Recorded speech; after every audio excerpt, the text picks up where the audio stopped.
everyone! It is I, Rarity Fangirl 31VA, and welcome to another episode of Character Workshop.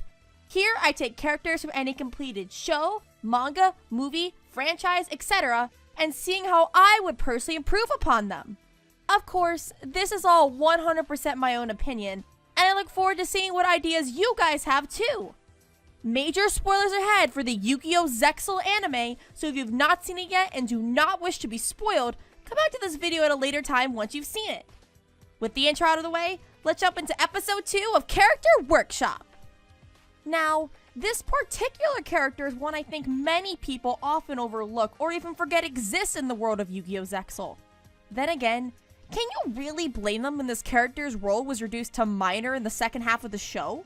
This time, we'll be taking a look at the Butterfly Queen herself, Droite. Now, in case you can't recall or just want a refresher, Droite was Mr. Heartland's right-hand woman in the same position as her fellow orphan brother partner, Gosh, being one of the committee members responsible for maintaining the World Duel Carnival. Her job really, though, of course, was to find number cards like everybody else in the show, but she resigned her position in order to join the World Duel Carnival finals along with her partner, with her purpose being to protect Kaito. After all, with him looking after Haruto, who was looking over him? She ended up dueling against Tron in the tournament on the Duel Coaster segment, and despite having a major life point advantage, ended up falling before him, losing all her memories and failing in her mission to protect Kaito. Awakening after Tron is defeated, she helps take Shark to a hospital after our main trio's battle with Dr. Faker, who at that point was possessed by the Barian known as Vector.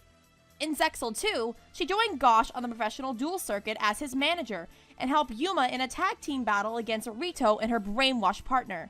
After helping Yuma get to the next leg in his hunt for the special Matheria number cards, she isn't seen again until the 7 buried Emperors attack the Earth, deciding to protect Yuma and the others by battling Derbe. However, she is defeated like everybody else who challenged the Emperors, and was killed off until she was resurrected at the end of the show to watch the final battle between Yuma and Astro unfold. So, as such with many characters in Zexal 1, Droite's role was majorly diminished in Zexal 2. While I'm happy the writers didn't forget about her completely, and did give her a sort of purpose of being a manager and all, she could have been much better used in my opinion. Her major motivation in the first half of the show was to protect Kaito, and we clearly have hints of her strong feelings for him. Whether you interpret these feelings as romantic or not is up to you, but you still can't deny her devotion. And just like Kaito's own motivation from the first half, Droite seemed to be lost. For Kaito, you can kind of understand due to the fact his brother is safe now, but Kaito? He's far from out of danger, especially with his Galaxy Eyes Master rivalry with Mazar. Why couldn't she, after meeting up with Yuma and the others, take a small break from managing to at least go and check in with Kaito and his family? I mean, the danger of the Barians is a threat to all humanity. I would have loved to see how Droite would interact with Haruto and Dr. Faker post the World Duel Carnival. Imagine how cute it would be to see Droite playing with Haruto, perhaps telling him stories of her partner as a mass dueling hero that would give Haruto an additional figure to look up to and inspire him to want to be stronger. It'd be something so simple to do, but it would be such nice development for both Droite and Haruto, showing a more softer, caring side to her that Kaito could take notice of.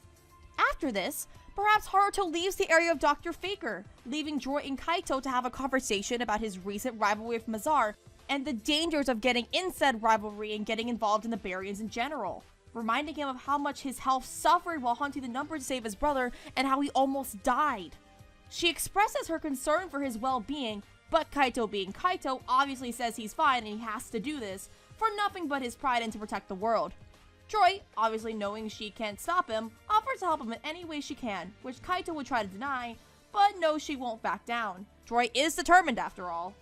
This would not only give her character a purpose in the second half of the show, and show a side of female characters we don't usually see, but also enhances Kaito's development with learning to accept help from others, which we see by the end of the show he's very much learned. It strengthens both characters, and seeing them play off each other would be so wonderful since they have such good chemistry in my opinion.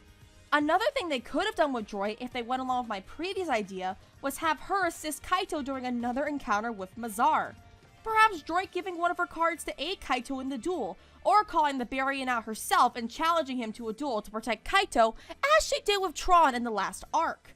It once again would be a clear display of her devotion to him, And, unlike the last time, Kaito would actually see these feelings and react when she inevitably would lose, commencing another match between the two Galaxy Eyes Masters that would perhaps end in a stalemate again, or Kaito could manage to escape for her for now to care for her since she'd obviously be in really bad shape. This would not only strengthen Kaito's resolve to defeat the Baryons and Mazar specifically for more than just some rivalry, and it'd make Droite look like a selfless, strong character despite her losing in the end again. Actions do speak louder than words. However, if the previous two routes were not taken, which I can completely understand, and they wanted to keep her role, smaller, then why not have her at least duel Mazar when the Emperor is invaded instead of Derbe? Sure, I know 3 and 5 were challenging him in order to stall for time, but why couldn't she be in on that? It was not only to protect Yuma, but to protect Kaito too. Derbe had no connection to Kaito or anyone Droite has connection to, so her fighting him specifically would make no sense. Heck, even having Esper Robin fight Derbe would have made more sense due to them both being people with a strong sense of justice. This would honestly just make tons more sense in my mind, and help give Droite some nice continuity from her character in the first season. I understand, character motivations have to change over the time due to the plot, but you can't dismiss a major part of a character that had been built up over time. It'd be the same thing as forgetting something like Yuma's motivation to find his missing family despite it being a major part of who he is. Taking a major part of a character out like that without any explanation as to why is just not good writing, and it makes the character look bad and a shell of their former self.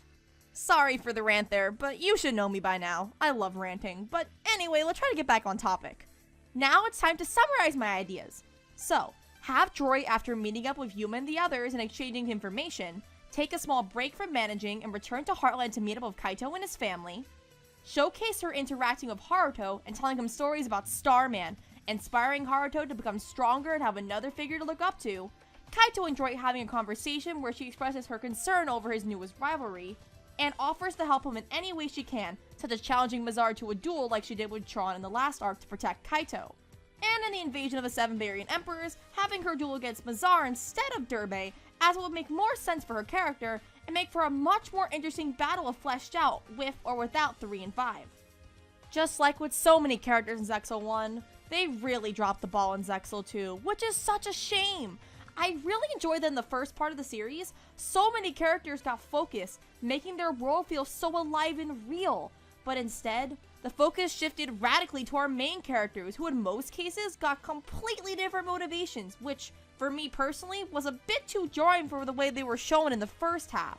Perhaps that's why they named it Zexal 1 and 2 instead of just Zexal all the way through. Either way, it's sad to see a strong, cool female character like Droite have so much wasted potential. I would have loved to see her be more active in the main story, or at least have some continuity with the way she was in the first half. I'm not all too familiar with the Zexal community, but I'm sure there are plenty of artists and writers giving Droite some much needed love, and I hope after this video, you can appreciate and remember her a bit more too. So, what are your thoughts on Droite? Did you agree with what I said, or do you have a different opinion? Leave your thoughts below, and don't forget to leave your suggestions for future characters too. The top suggestion from the last video was, of course, Rei Akuma from Yu-Gi-Oh! Arc 5, who I will be taking a look at definitely in the future. I just don't want to do his character from the same series twice in a row. And feel free to search characters that aren't from Yu-Gi-Oh! Too. I'm a fan of plenty of media, including film, comics, etc. You've seen the variety I've done on this channel, so more often than not, especially with something related to like Disney, I'll know of it and have an opinion. And that's it for the second workshop. I'm so glad you enjoyed the first episode and want to see more of these. I hope you enjoy the future episodes as they come out. And, as always, stay happy and healthy, guys, and bye!